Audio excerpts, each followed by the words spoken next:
Napakaraming pulis ang biktima rin daw ng umano'y malawakang investment scam ng Aman Futures Group sa lungsod ng Pagadian. Gaya ng iba pang mga nagansyo, ganun kadaling nasunog ang daang-daang libong pisong ipinuhunan ng mga pulis sa naturang kumpanya.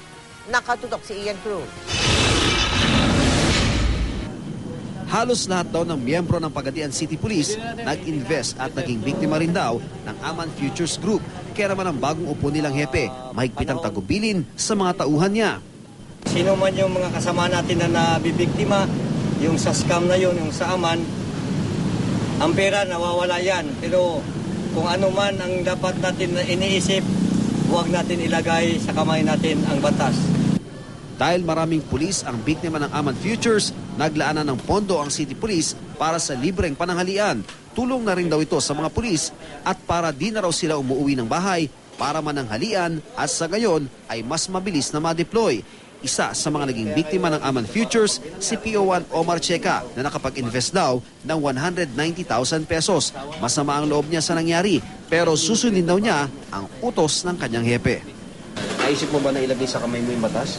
Hindi. Ang iniisip ko na lang na patuloy yung trabaho ko para hindi ko maepektuhan dito.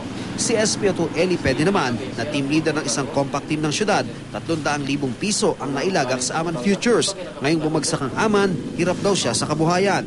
Sanda namin, yung alahas, yung upuan, kunting lupa,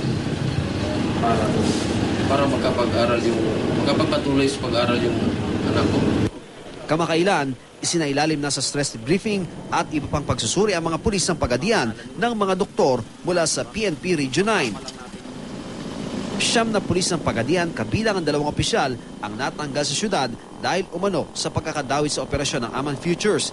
Nilipat muna sila ng assignment pero siguro pagka merong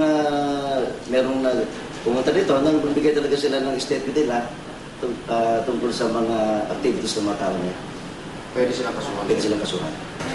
Ang regional office ng NBI sa Region 9 iniimbestigahan ng ulat na may iba pang investment scam na konektado sa Aman Future Group. Ang Zamboanga City Police bukas din ang tanggapan para sa mga pulis at iba pang biktima ng Aman na gustong maghain ng reklamo. Mula rito sa Pagadian City, Ian Cruz, nakatutok. 24 Oras.